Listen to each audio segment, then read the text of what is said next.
Good morning students. Today we are starting a new chapter, that is aggregate demand, supply and related concept. Aggregate demand को बेटा हम short में लिखेंगे AD, aggregate supply को हम लिखेंगे शॉर्ट में AS. Okay, so let's start the chapter. सबसे पहली बात है aggregate demand. Aggregate demand का मतलब होता है बेटा sum total of expenditure planned by people for the purchase of goods and services produced in economy. देखिएगा दो तीन बातें जो अपने को ध्यान रखना है. ये है sum total of expenditure by people. People यानी सारे पीपल. इसमें प्रोड्यूसर भी आ गए बेटा, इसमें कंज्यूमर भी आ गए. इसमें प्रोड्यूसर भी आ गए, इसमें कंज्यूमर भी आ गए.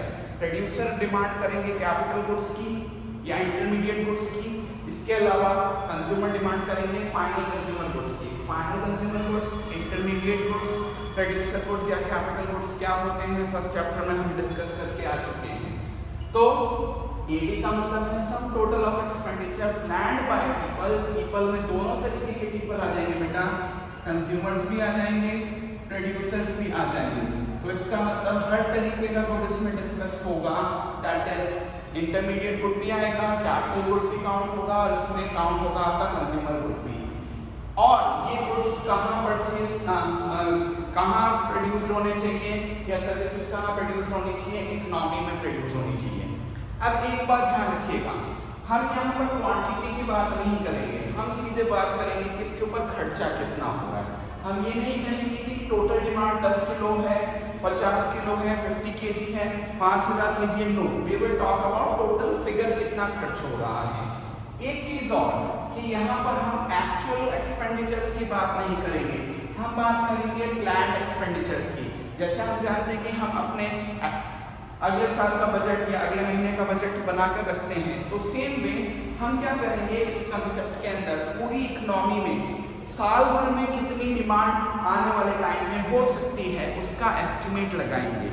और इस एस्टिमेट में हमने जैसे डिस्कस कर दिया कंज्यूमर और प्रोड्यूसर सब शामिल होंगे और वो कितनी डिमांड करेंगे, क्या उनकी प्लानिंग है, उसको हम सम टोटल लेंगे. That will be called as AD. यहीं पर बेटा मैं आपको एग्रीगेट सप्लाई भी बता देता हूँ. एग्रीगेट सप्लाई का मतलब होता है planned sum total of goods and services produced in economy bye all producers during an accounting year. तो देखिएगा इधर हमने बोला था कि डिमांड होगी, इधर हम क्या कर रहे हैं सप्लाई होगी.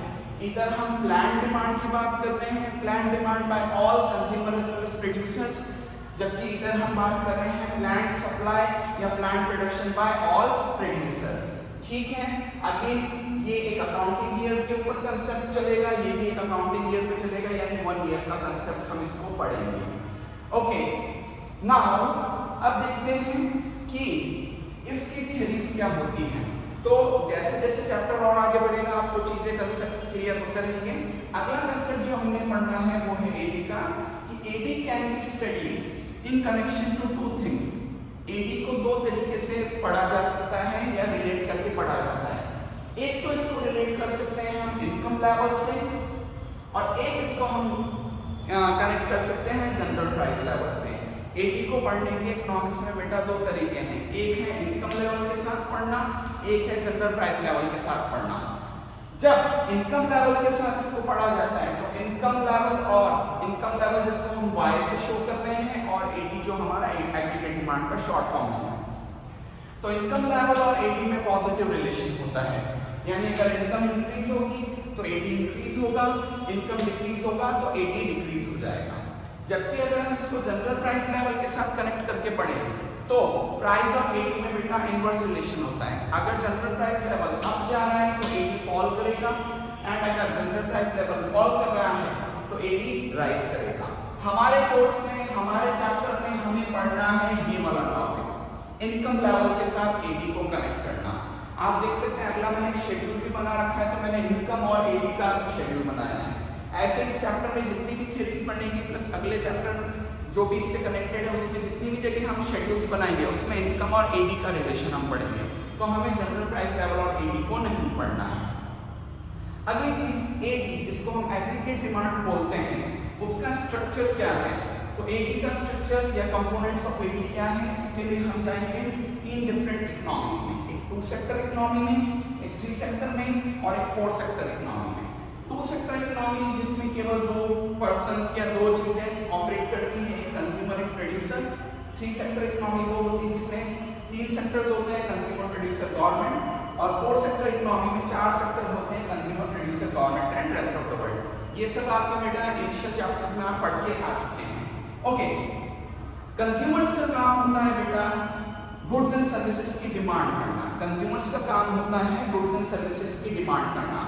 तो कंज्यूमर की तरफ से हमारा जो टॉपिक बनेगा वो बनेगा सी। इस सी का मतलब होता है private consumption expenditure, private consumption expenditure by households on demand of goods and services। आप सबको बेटा पता है कि हमारा जो कंज्यूमर है उसका काम क्या होता है, गुड्स एंड सर्विसेज की डिमांड करना ताकि वो अपनी वांट्स को सेटिस्फाई कर सके। तो हमारे कंज्यूमर जितनी भी डिमांड करेंगे या कर सकते हैं वो सब इसमें जाएगा सी में। सी का फुल फॉर्म होता है बेटा प्राइवेट कंजम्पशन एक्सपेंडिचर।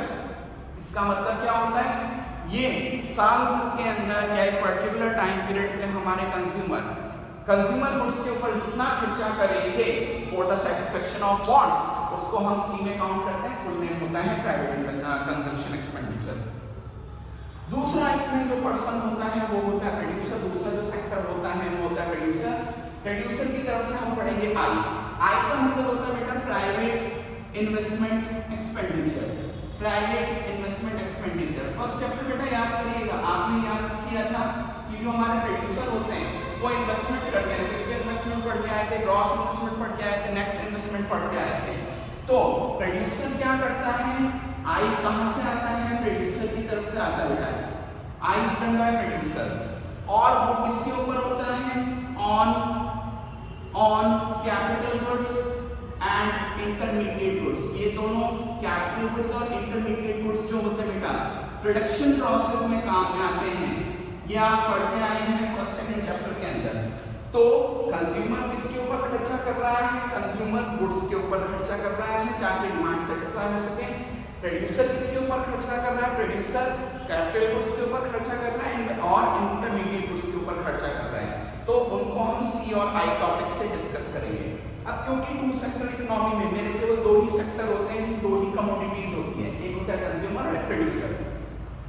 तो टू सेक्टर इकोनॉमी में एडी का फॉर्मूला होता है बेटा सी प्लस आई।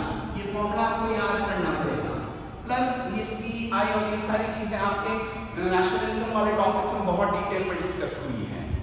ओके, दूसरी इकोनॉमी होती है three sector economy. Three sector economy में बेटा तीन जने होते हैं। पहला होता है कंज्यूमर, दूसरा होता है प्रोड्यूसर और तीसरा होता है गवर्नमेंट। तो कंज्यूमर की तरफ से सी सेम टू सेम आएगा, प्रोड्यूसर की तरफ से आई सेम टू सेम आएगा, गवर्नमेंट की तरफ से जी फैक्टर आएगा। गवर्नमेंट की तरफ से जो जी फैक्टर आएगा इसको बोलते हैं बेटा government expenditure. Government expenditure, government बहुत सारे खर्चे करती है। अगर बेटा अभी आपको याद हो तो अभी अपन बजट वाला चैप्टर पढ़ के आए हैं जिसके अपन अंदर गवर्नमेंट के रिसिप्ट्स और पेमेंट दोनों पढ़ के आए हैं। Capital receipts, capital expenditure, same में रेवेन्यू रिसिप्ट, रेवेन्यू एक्सपेंडिचर। तो वो सारे एक्सपेंडिचर्स यहाँ पर गवर्नमेंट के शामिल होंगे। अब गवर्नमेंट एक्सपेंडिचर को हम दो मेजर हिस्सों में बांट सकते हैं, गवर्नमेंट का कंजम्पशन एक्सपेंडिचर और गवर्नमेंट का इन्वेस्टमेंट एक्सपेंडिचर। इन दोनों को शामिल करके बेटा इन दोनों को मिला के टोटल बनता है गवर्नमेंट एक्सपेंडिचर जो जी फैक्टर में शो किया जाता है। अब गवर्नमेंट कंजम्पशन एक्सपेंडिचर क्या है, तो गवर्नमेंट को बहुत सारे आर्म्स, एम्यूनिशंस, इसके अलावा कलेक्टिव कंजम्पशन के लिए बहुत सारे गुड्स परचेज करने पड़ते हैं। पीडीएस में सप्लाई करने के लिए अनाज खरीदना पड़ता है। एमएसपी पॉलिसी का यूज करके गवर्नमेंट मार्केट से कंज्यूमर प्रोड्यूसर्स की क्रॉप खरीदती है। ये सब कलेक्टिव कंजम्पशन होता है गवर्नमेंट का जो सोसाइटी के लिए किया जा रहा है। दूसरा गवर्नमेंट का इन्वेस्टमेंट एक्सपेंडिचर। गवर्नमेंट का इन्वेस्टमेंट एक्सपेंडिचर है जैसे गवर्नमेंट ने डैम्स बनाए, ब्रिजेस बनाए, कंस्ट्रक्शन करे, कॉम्प्लेक्सेस बनाए, हाईवेज बनाए, ये सब गवर्नमेंट का इन्वेस्टमेंट एक्सपेंडिचर है। तो GCE that is government consumption expenditure and government investment expenditure दोनों को मिला के जी टॉपिक क्लियर होता है। तो थ्री सेक्टर इकोनॉमी में एडी का फॉर्मूला बेटा बनेगा सी प्लस आई प्लस जी। आप चाहे तो इसको C plus D plus plus I भी लिख सकते हैं। ऐसा मैं इसलिए लिख रहा हूँ क्योंकि मैं ज़्यादातर हैबिचुअल हूँ सी प्लस जी प्लस आई लिखने में। तो C from producer side, sorry consumer side, G from government side and I from producer side. चौथा होता है बेटा fourth sector economy. Fourth sector economy में 4 सेक्टर हो जाते हैं, consumer, producer, government and rest of the world. C I और G आप समझ चुके हैं।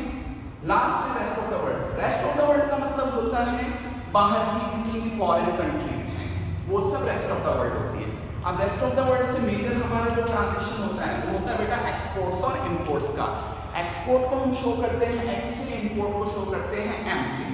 और हमेशा ध्यान रखिएगा एक्सपोर्ट हमारे लिए रिसिप्ट होता है, इसके पॉजिटिव फिगर में काउंट होता है।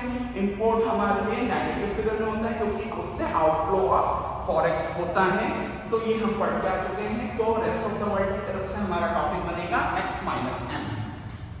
तो यहाँ पर एडी का फॉर्मूला होगा, फोर्थ सेक्टर इकोनॉमी में एडी का फॉर्मूला बनेगा बेटा c plus i plus g plus x minus m। हो सकता है कहीं मैं c plus g plus i plus x minus m लिख दूं तो भी बेटा सेम रहेगा। मैं i और g की पोजीशन केवल चेंज कर रहा हूँ, बाकी वो की वो चीज है। यहाँ मैं आपको बेटा एक चीज और बता दूं कि दो कंसेप्ट जो आप पिछले टॉपिक्स में, पिछले चैप्टर्स में पढ़ के आए हो, वो कंसेप्ट क्या है कि एक तो होता है क्लोज्ड इकोनॉमी का कंसेप्ट, क्लोज्ड इकोनॉमी का कंसेप्ट, और एक होता है ओपन इकोनॉमी का कंसेप्ट। क्लोज्ड इकोनॉमी वो मानी जाती है which do not have any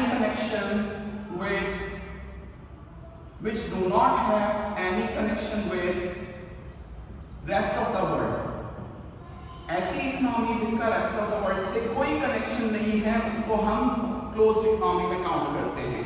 जबकि इकोनॉमी जिसमें डायरेक्ट कनेक्शन है, which have connections या transactions with rest of the world, उसको हम ओपन इकोनॉमी में काउंट करते हैं। तो अब आप खुद देख लीजिए, आपके यहाँ नीचे मैंने 3 इकोनॉमीज पढ़ाई है, 2 sector economy, 3 sector economy and 4 sector economy. इसमें केवल 4 सेक्टर इकोनॉमी में हमने रेस्ट ऑफ द वर्ल्ड का नाम दिया।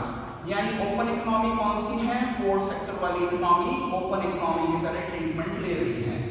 जबकि आपकी जो क्लोज्ड इकोनॉमी है उसमें rest of the world sector नहीं होता है, इंपोर्ट्स एक्सपोर्ट्स नहीं होते, केवल इंटरनली गेम चलता रहता है। तो अपन ने यहाँ देखें ये 2 इकोनॉमीज, एक तो 2 सेक्टर इकोनॉमी जिसमें केवल कंज्यूमर और प्रोड्यूसर होता है, और एक 3 सेक्टर इकोनॉमी जिसके अंदर बेटा कंज्यूमर, प्रोड्यूसर और गवर्नमेंट होती है, वो क्लोज्ड इकोनॉमी में काउंट होता है।